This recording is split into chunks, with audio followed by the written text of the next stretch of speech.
시진핑 중국 국가주석이 지난 5일부터 오늘까지 중러 수교 70주년을 맞아서 러시아를 국빈 방문 중입니다. 이 시 주석과 푸틴 러시아 대통령, 지난 1대1로 포럼에서 만난 뒤 2달도 채 되지 않아서 다시 만난 거죠. 이 두 정상은 약 3시간여에 걸친 정상회담을 통해서 양국 관계를 신시대 전면적 전략 동반자 관계로 격상한다라는 내용의 공동 성명을 발표하기도 했습니다. 오늘 나우 인터뷰에서는 시진핑 주석과 푸틴 대통령의 만남의 의미와 함께 또 미중 무역 전쟁이 우리나라에 미칠 영향까지 자세히 짚어보겠습니다. 김은규 아주대 중국정책연구소장 전화로 연결하겠습니다. 소장님 안녕하세요.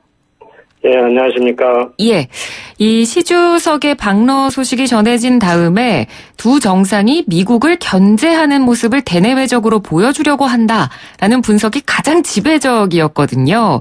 이번 네. 시 주석의 일정을 지켜봤을 때 역시 그 분석이 맞았다라고 볼 수 있을까요? 예, 그 분석이 맞는 것 같습니다. 네. 명목적으로 시 주석께서 아마 러시아를 방문한 것은 중러 수교 70주년 기념 행사로 방문한다고 하고 있지만 사실은 현재 미중 전략 경쟁 가운데서 서로 이제 거의 전쟁 상황으로 인식하는 것이 아닌가 하는 판단마저 들게 할 정도로 네. 양국 간의 미디어에서 대단히 상황이 격화되고 있고요. 그래서 아마 중러 간에 그동안 시진핑 주석과 푸틴 대통령이 8차례나 지금 정상회담을 최근에 했는데 네.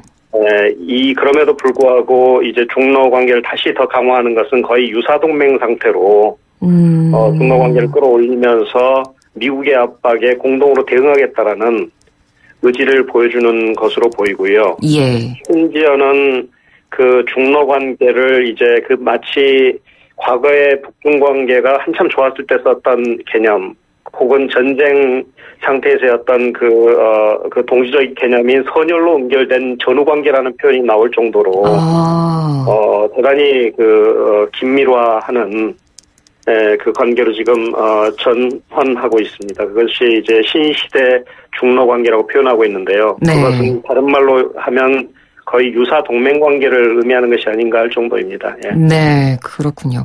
그리고 이번에 또 주목해봐야 할 부분이 시 주석이 이번에 러시아 전역에 5G 네트워크를 구축하는 대형 계약을 보란듯이 체결을 했습니다. 그렇습니다. 트럼프 대통령이 워낙 지금 화웨이 제재에다가 강력한 힘을 쏟아붓고 있는 상황이기 때문에 푸틴 대통령이 화웨이에 이렇게 공개적인 지지를 보낸 것도 미국 한번 보란듯이 미국 한번 봐라 뭐 이런 의미 아니겠습니까? 예, 그렇습니다. 네.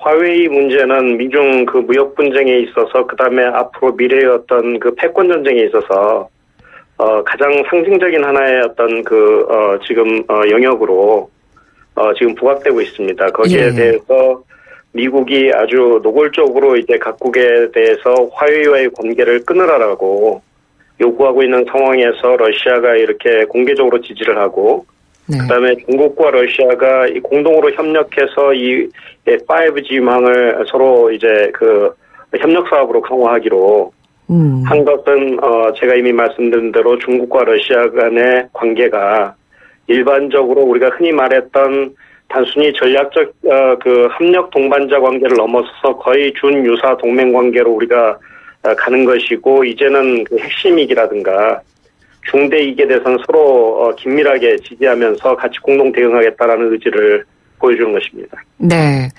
그렇다면 이 두 나라의 공조 이 부분이 미국이 봤을 때 실제로 이 두 나라가 의도한 대로 부담이 많이 될까요? 어떻게 보십니까?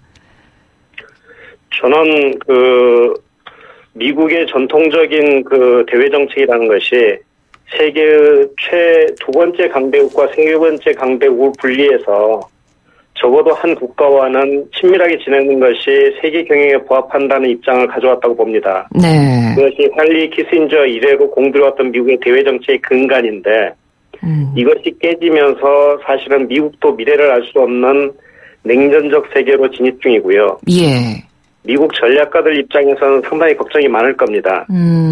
그럼에도 불구하고 트럼프와 그리고 트럼프 주변에 있는 전략가들은 현재 미국이 군사적인 측면에서나 다른 어떤 측면에서 현재 우위에 있는 상황에서 최대한 이것을 활용해서 이것을 밀어붙여서 네. 미국의 우위를 오히려 더 확고히 다지겠다는 의지가 대단히 강한 것 같습니다. 그렇지만 미국의 입장에서도 상당히 부담이 될 것은 맞다고 생각합니다.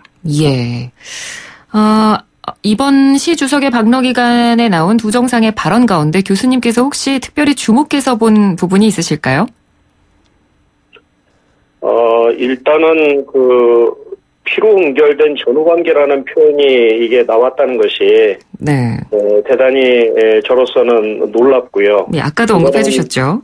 예, 이것은 중국과 북한 사이에서 이제 종종 한국 전쟁에 같이 참전해서 싸움을 같이 했다는 의미로 북한이 이제 즐겨 쓰던 표현인데 중국은 21세기 들어서 이 표현을 더 이상 쓰지 않고 있거든요. 네. 정식적으로는.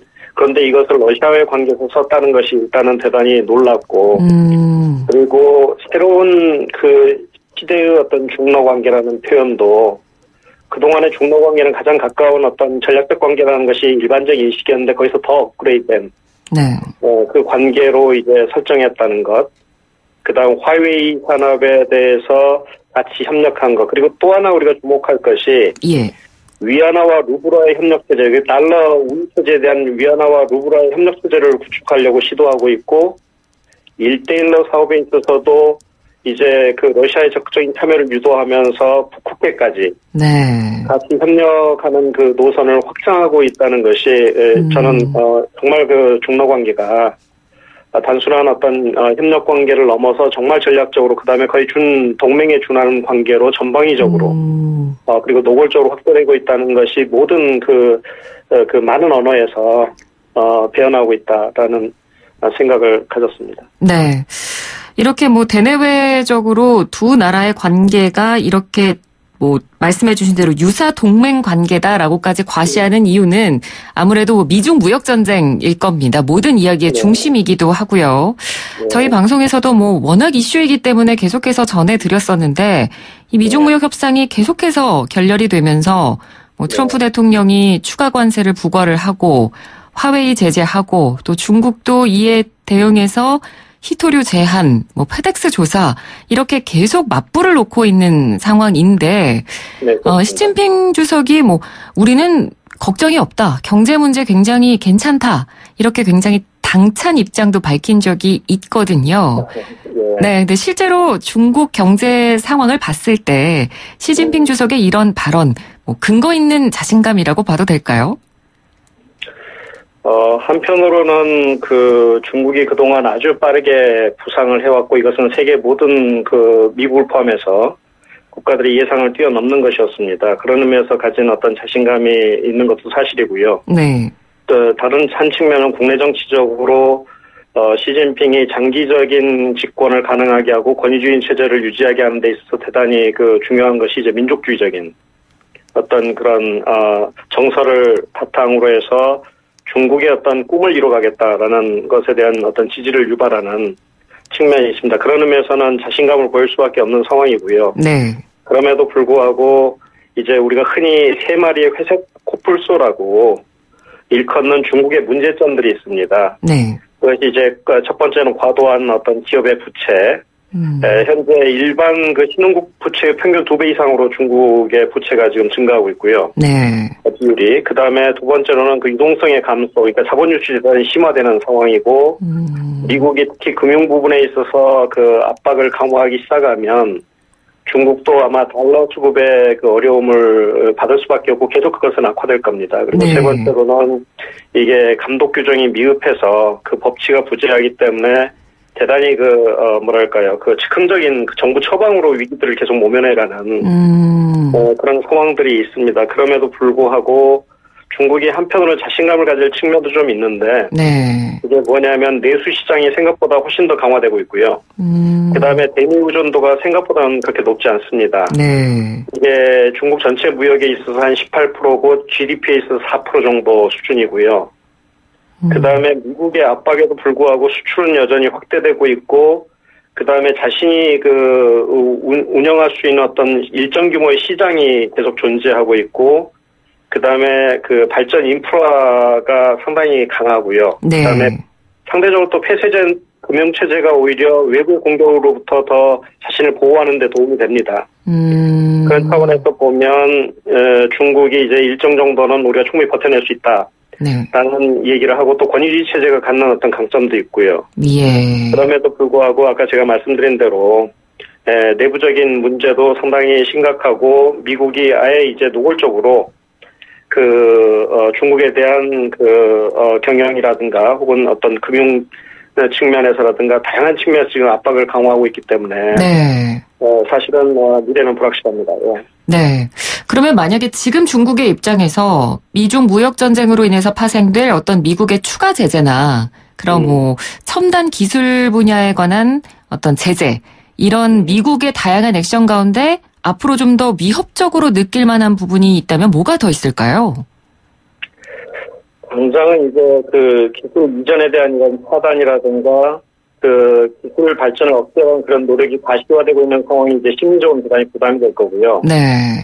하지만 보다 본질적인 것은 달러 패권을 활용해서 중국의 이제 돈줄을 죄는 상황들이 이제 계속되는 것이 대단히 위협적으로 느껴질 거고요. 예. 그 다음에 이제 보다 더 크게는 현 분쟁을 이제 서방의 가치와 중국적인 가치 사이의 어떤 이념 분쟁으로 몰고 가는 것이 중국으로서는 대단히 위협이 될 겁니다. 그렇게 된다면 현 국제 체제는 사실은 서방 중심의 어떤 가치와 규범에 입각한 체제의 성격이 있기 때문에 네. 중국으로서는 고립될 가능성이 대단히 크고요. 그 측면이 아마 중국이 결국은 어떻게든 빠져나와야 되는, 그리고 해결해야 되는 어떤 과제로 지금 남겨질 겁니다. 예, 그렇군요. 이런 가운데 트럼프 대통령은 또 일본에 가서 아베 총리를 지난번에 만났습니다. 이 미중 무역 전쟁 가운데 시 주석도 그렇고요, 트럼프 대통령도 그렇고 양쪽 모두 좀 우군을 확보하려고 굉장히 총력을 다하고 있는 모습인 것 같은데요. 네, 이 우군 확보에 있어서는 중국과 미국 어디가 더 유리한 상황이라고 볼 수 있을까요? 네, 저는 단적으로 이야기하자면 일단은 중국이 더 유리하다고 봅니다. 아, 그런가요? 예. 네, 미국은 이제 현재 아메리카 퍼스트를 외치고 있고요. 네. 중국은 보다 보편적인 언어인 자유무역 경제와 인류운명 공동체 같은 그런 개념들을 내세우고 있습니다. 그래서 개념적으로 볼 때는 중국이 훨씬 유리하고, 실질적으로 돈을 운영할 수 있는 범위도 중국이 훨씬 유연성이 있습니다. 그래서 이번에 데이터 1대1로 정상회담에서 네. 미국의 반대에도 불구하고 세계 150여 개국이 참여해서 세계를 놀라게 했습니다. 그렇죠. 네, 그래서 실질적인 어떤 우군이라든가 혹은 동원력에 있어서는 중국이 훨씬 앞설 것 같다는 생각이 들고요. 네. 그렇지만 실제 국가 역량에 있어서는 미국이 훨씬 앞서고 있기 때문에 미국이 자신의 어떤 유리한 어떤 군사력과 그리고 이런 영향력을 바탕으로 해서 어떤 중국을 압박했을 때 다른 국가들이 거기에 대해서 노골적으로 반대하거나 혹은 반대편에 선다는 게 참 부담스러울 겁니다. 네. 그리고 중국의 입장에서 보면 미래 중국 중심의 질서에 대한 청사진이 없는 것도 중국에게는 대단히 불리한 상황입니다. 그래서 당장은 이제 우군 확보라든가 이런 어떤 정서적인 측면에서는 중국이 공감대를 얻을 수 있는데, 네. 실제 미중 간의 어떤 거의 전략 경쟁 혹은 거의 준유사 전쟁 상태로 들어가게 되면 중국이 불리할 가능성이 큽니다. 네. 끝으로 그럼 우리나라의 스탠스를 어떻게 유지해야 되느냐, 이 부분도 지금 걱정입니다. 실제 중국 외교부 당국자가 한국을 향해서 올바른 판단을 해라, 이렇게 좀 직설적으로 언급하기도 했고, 제2의 사드 보복 사태가 발생하는 거 아니냐, 이런 우려의 목소리가 나오는데 우리나라는 앞으로 어떤 스탠스를 갖고 외교력을 발휘하면 좋을까요? 현재 우리가 생각했던 것보다 미중 전략 경쟁이 가속화되면서 거의 정시 상태의 상황까지로 심리적으로는 간 것 같습니다. 네. 그래서 미국이 그동안에 그렇게 금기시했던 하나의 중국 원칙마저도 지금 깨고 나오는 상황이고, 중국과 러시아가 준 동맹 상태로 가는 그런 모습도 보이고, 네. 그런 상황 속에서 사실 대한민국은 선택의 압박을 엄청나게 받을 수밖에 없습니다. 예. 그 경제는 거의 뭐 GDP의 25% 정도를 중국에서 이제 중국과의 관계에서 영향을 받고 있고, 안보는 절대적으로 미국의 어떤 동맹 체제에서 그 영향을 받고 있기 때문에 우리가 빠르게 선택을 하는 순간 우리는 어느 하나의 다른 분야에서는 대체제를 찾을 수가 없는 상황입니다. 네. 현재 상황에서 우리는 그 중견국으로서 최대한 신중하게 이 상황들을 관찰해 나가면서 지나치게 편향된 정책보다는 훨씬 더 기민하고